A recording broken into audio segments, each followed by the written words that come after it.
இந்த வீட்டு பொண்ணு தங்கம், அவளுக்கு நாங்க எதுவுமே செய்யல. நீ ஆசைப்படுற தாராளமா செய்யுமா. படையல் போட்டு கும்பிடுவோம், ஏற்பாடு பண்ணுமா. தங்கத்தோட போட்டோ வச்சு எனக்கு படையல் போட்டிருக்கோம். 12 வருஷம் கழிச்சு எனக்கு பண்ணிருக்கோம் அத்தை.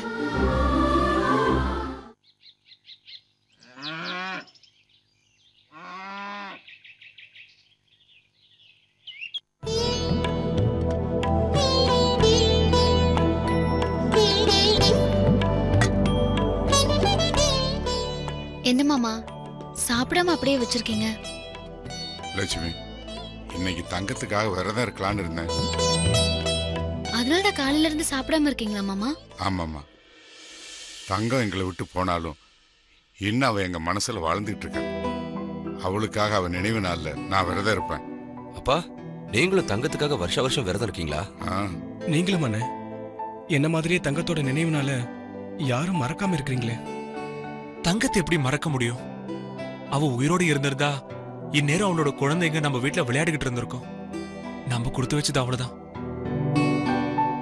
அதனாலதான் 4 பேரும் காலையில இருந்து சாப்பிடாம இருக்கீங்களா? சாப்பிடுங்க முதல்ல.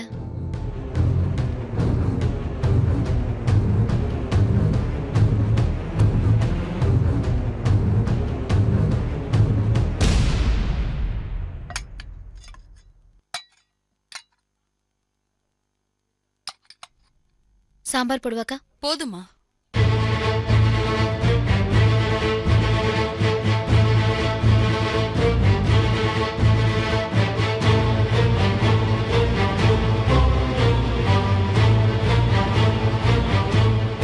மாமா, ஏன் விரதம் இருந்த விஷயத்தை என்கிட்ட சொல்லாம விட்டுட்டீங்க? சொல்லி இருந்தா நீயும் இவங்க கூட விரதம் இருந்திருப்ப. வேற என்ன புதுசா செய்ய போற? ஏன் தென்னு உனக்கு அன்பாவே பேச தெரியாதா? ஏன் சுபாவம் அப்படி. எதையும் மனசுல வைக்காம வெளிப்படையா சொல்லிடுவேன். அது தப்பா? மாமா மாமா, அக்கா ஏதோ விளையாட்டுக்கு சொல்றாங்க, நீங்க சாப்பிடுங்க. சாப்பிடுங்கப்பா, சாப்பிடுங்க.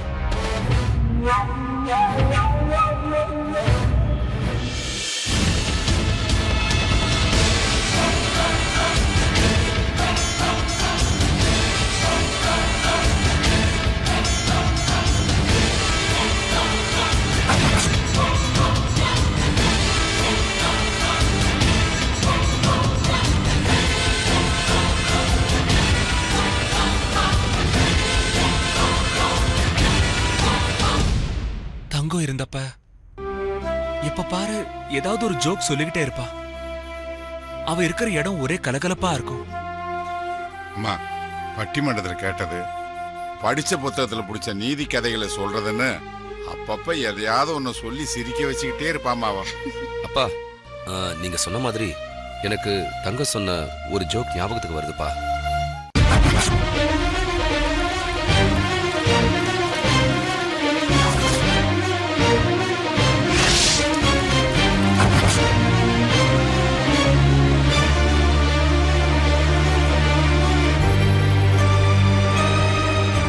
மாமா, ஏதோ தங்கம் ஜோக் சொன்னா சொல்றேன்னு சொன்னீங்க. சொல்றமா. ஒரு பணக்காரர் இருந்தாரு. அவர் வீட்டுல ஒரு நாயை செல்லமா வளர்த்துக்கிட்டு இருந்தாரு. அந்த நாய்க்கு விதவிதமான சாப்பாடெல்லாம் போட்டு அந்த நாயை ரொம்ப அன்பா பாத்துக்கிட்டு இருந்தாங்க.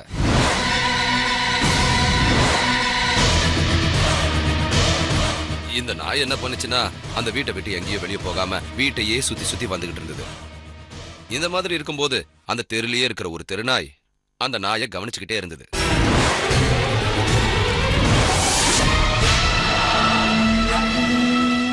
ஒரு நாள் அந்த தெருநாய் என்ன பண்ணுச்சு தெரியுமா? அந்த நாய்கிட்ட வந்து, நீ ஏன் இந்த வீட்டுக்குள்ளேயே இருக்க, வெளியில வா, இந்த உலகம் ரொம்ப பெருசு, இந்த உலகத்துல பார்க்க வேண்டிய விஷயங்கள் நிறைய இருக்கு, அது மட்டும் இல்லாம விதவிதமான சாப்பாடுகள் கிடைக்கும், பிரியாணி கிடைக்கும், அது கிடைக்கும், இது கிடைக்கும், அதெல்லாம் சாப்பிட்டு நான் எப்படி கொழுத்து போயிருக்கேன் பாரு, என்ன மாதிரி நீ ஆக வேணாமான்னு கேட்டுச்சு.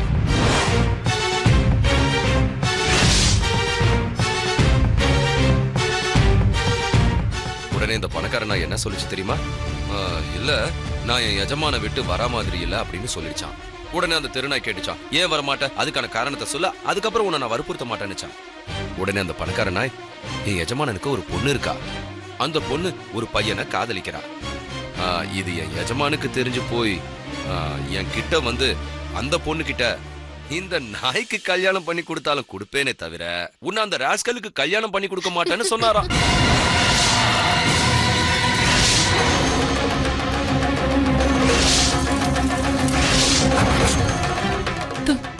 தங்கம்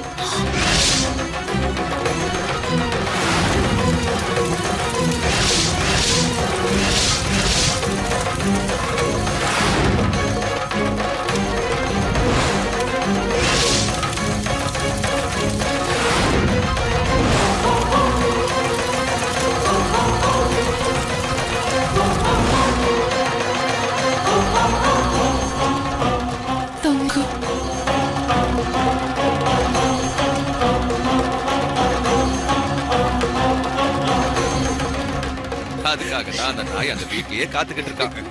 இந்த மாதிரி தான் லட்சுமி, தங்கம் எனக்கு அடிக்கடி கதைகளை சொல்லி சிரிக்க வைப்பா, அதே சமயத்துல சிந்திக்கவும் வைப்பா.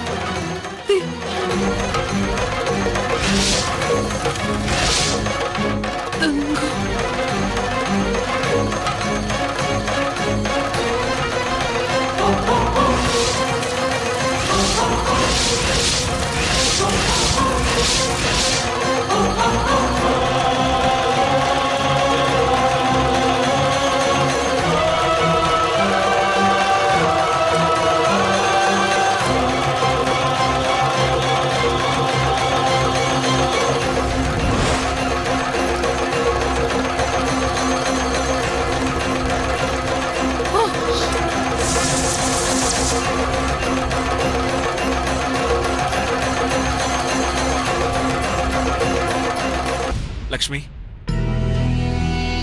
தங்கம் எங்களை விட்டு போய் இத்தனை வருஷம் கழிச்சு உன்னால எல்லாரும் சேர்ந்து படையல் வச்சிருக்கோம். எங்க மனசுக்கு நிறையவா இருக்கு.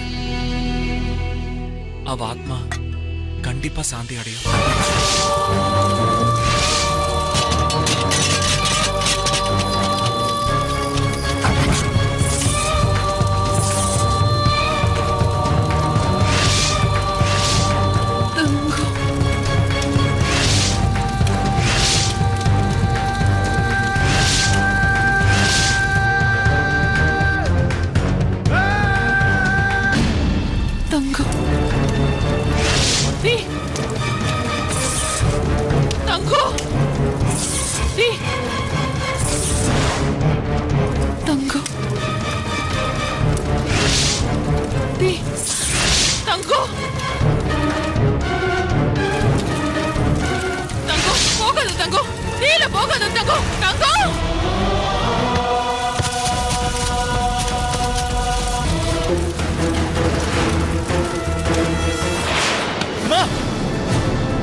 அதுக்கே பேசிட்டே இருந்ததுல சாப்பாடு கொடுக்க மறந்துட்டேன்.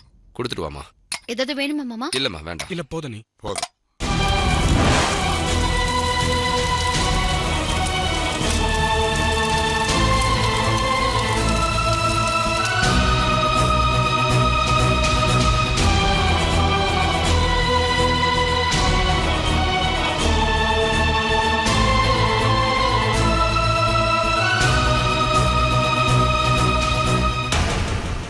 அக்கா ஏதாவது வேணும்னு எடுத்துக்கோங்க, நான் ஓடிட்டு வந்துடுறேன் மாமா.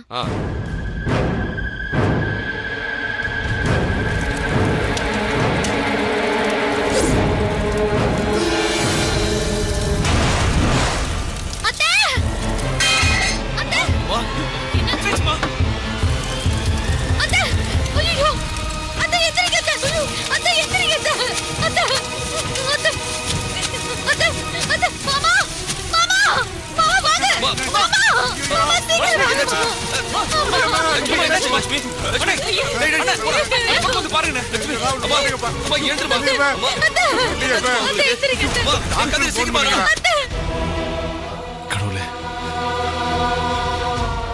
எங்க அம்மாவுக்கு நான் கண்ட கனவு மாதிரி எதுவும் நடக்கக்கூடாது.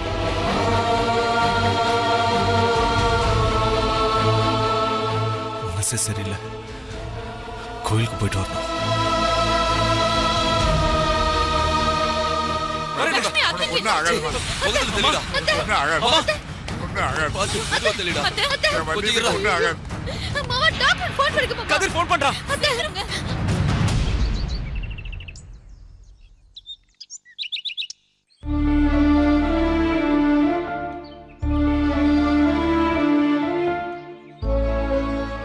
நல்ல வேலை, தீ பிடிச்ச உடனே லட்சுமி பார்த்து காப்பாத்திட்டான். எப்பவும் அம்மாவை பக்கத்துல வச்சுக்கிட்டு தான் சாப்பிடுவோம். இன்னைக்குன்னு பார்த்து அம்மாவை தனியா விட்டுட்டோம். அதனால தான் இப்படி நடந்துடுச்சு. நான் ஆரம்பத்திலேயே எத்தனை வருஷமா செய்யாததை எல்லாம் புதுசா ஆரம்பிக்காதீங்கன்னு சொன்னேன். என் பேச்சு யார் கேட்டீங்க? தேன்மொழி, அம்மாவுக்கு பழைய ஞாபகம்லாம் வரணும்னு சொல்லித்தான் லட்சுமி தங்கத்துக்கு படையல் போட்டா. இந்த மாதிரிலாம் நடக்கும்னு யார் எதிர்பார்த்தாங்க?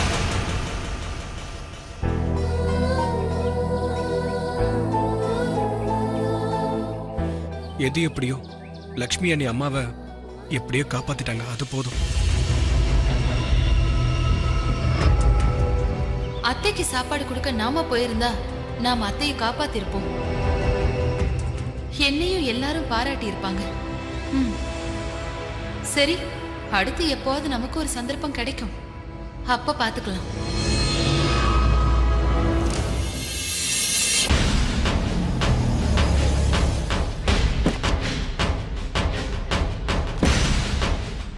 அண்ணே, டாக்டர் வந்துட்டாரு. வாடா. வாங்க டாக்டர். வாங்க டாக்டர், வாங்க. பாருங்க பாருங்க டாக்டர்.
என்ன நடந்துச்சு?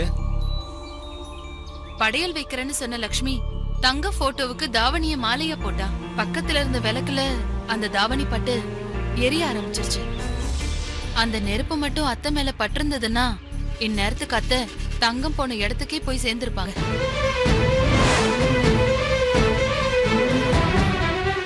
டாக்டர், அம்மா புடவையில தீ பிடிச்ச உடனே லக்ஷ்மி போய் அதை அணைச்சிட்டா. டாக்டர், எனக்கு பயமா இருக்கு டாக்டர். ஆஸ்பத்திரியில் ஏதோ அட்மிட் பண்ணணுமா? பயப்படுற அளவுக்கு ஒண்ணுமே இல்ல. பிபி நார்மலா தான் இருக்கு.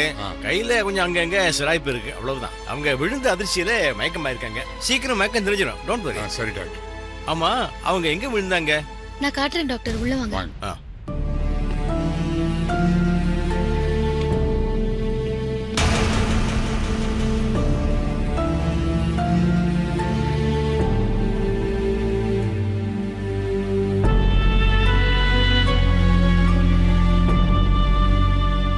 வாங்க டாக்டர். இங்கதான் டாக்டர் நாங்க படையல் போட்டோம். அத்தை இங்க வீல் சேர்ல உட்கார்ந்துட்டு இருந்தாங்க. தங்கத்துக்கு படையல் போட்டுட்டு அத்தையை விட்டுட்டு நாங்க சாப்பிட போயிட்டோம். அப்போ போட்டோ மேல இருந்த தாவணி தீ பிடிச்சிருக்கு. அப்படியா? அத பார்த்து அத்தை எழுந்து வந்து அதை அணைக்க பார்த்திருக்காங்க. அது முடியாம தவறி விழுந்திருக்காங்க. ஆமா, இந்த படையல்லாம் யார் பண்ணது? டாக்டர், நான் வேண்டான்னு சொல்ல சொல்ல லக்ஷ்மி தான் இந்த படையல் வேலையெல்லாம் பண்ணா doctor. Good good, very good. நல்லதுதான் பண்ணிருக்க லட்சுமி. வீல் சேர்ல உட்கார்ந்து இருந்த அவங்க இவ்வளவு தூரம் நடந்து வந்திருக்காங்க. அப்போ அவங்களுக்கு தங்கத்தோட போட்டோ தீப்பிடிச்சது தெரிஞ்சிருக்கு. தங்க ஞாபகம் அவங்களுக்கு வந்திருக்கு. 12 வருஷமா நடக்காம வீல் சேர்ல உட்கார்ந்து அவங்க முதல்ல எழுந்து நடந்திருக்காங்க. அதை கேட்கும் போது எனக்கு எவ்வளவு சந்தோஷமா இருக்கு தெரியுமா? லக்ஷ்மி, தெரிஞ்சோ தெரியாமலோ நீ உங்க அத்தைக்கு தங்கத்தை ஞாபகப்படுத்திக்கிட்டே இருக்க. இனிமே அவங்க கூடிய சீக்கிரம் குணமாயிடுவாங்க. எனக்கு அந்த நம்பிக்கை வந்துருச்சம்மா.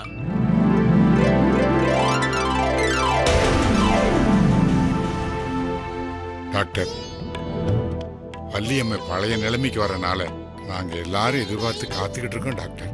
தொடர்ந்து வள்ளியம்மைக்கு இதே மாதிரி தங்கத்தை பத்தியோ இல்ல அவங்களுக்கு பிடிச்ச விஷயங்களை பத்தியோ ஞாபகப்படுத்திக்கிட்டே இருந்தா அவங்க குணமாகிற நாள் வெகு தொலைவில் இல்லை. லக்ஷ்மியோட நடவடிக்கை தங்க மாதிரி இருக்கிறதுனால நான் கொடுக்கிற மருந்து மாத்திரையை விட லக்ஷ்மியோட அன்பே அவங்களை சீக்கிரம் குணப்படுத்திடும். சந்தோஷம் டாக்டர். வாங்க போலாம். வாங்க வாங்க. வாங்க.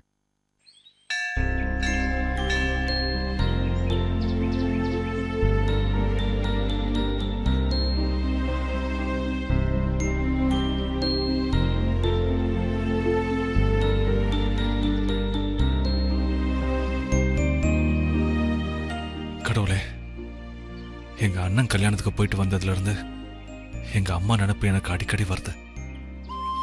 அவங்கள விட்டு நான் பிரிஞ்சிருக்க காரணம் என்னோட முன்கோவம் தான். அதை இப்ப நான் உணர்ந்துட்டேன். ஆனா மறுபடியும் எங்க அம்மா கூட என்னால சேர முடியலன்னு நினைச்சா கஷ்டமா இருக்கு. நீதான்ப்பா எங்க குடும்பத்தை காப்பாத்தணும். நீதான் லக்ஷ்மி அண்ணியை எங்க வீட்டுக்கு அனுப்பி வச்சிருக்க. அவங்க வந்ததுக்கு அப்புறம் தான் எங்க வீட்டுல நிறைய மாற்றம் வந்திருக்கு. லக்ஷ்மி அண்ணி தான் பெரிய அண்ணனுக்கு கல்யாணமும் பண்ணி வச்சிருக்காங்க. அவங்க கூட இருந்து ஒத்தாசையா இருக்க முடியாம போன கையாளாகதவனா ஆயிட்டேன். எங்க குடும்பத்துக்கு இவ்வளவு நல்லது செஞ்ச நீ எனக்கும் நல்லது செய்வேங்கிற நம்பிக்கை இருக்கு. நான் திருந்தி வாழ ஒரு வாய்ப்பை ஏற்படுத்தி கொடு. எங்க அம்மா கூட என் குடும்பத்து கூட என்னை சேர்த்து வை. இனிமே எந்த பிரச்சனையும் எங்க அம்மாக்கு வரக்கூடாது. இத்தனை வருஷமா அவங்க ஞாபகம் இருந்தும் அவங்கள பார்க்காம இருந்தேன். ஆனா இப்ப அண்ணன் கல்யாணத்துல அம்மாவை பார்த்ததுல இருந்து அவங்களோட சேர்ந்து வாழணும்னு ஆசையா இருக்கு. அது நிறைவேற நீதான் அருள் புரியணும்.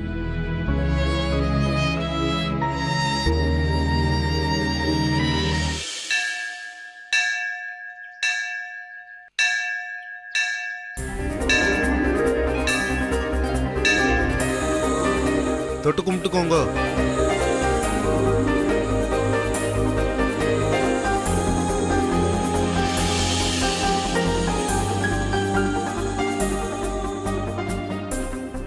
இத பூஜை ரூம்ல வச்சுக்கோங்க.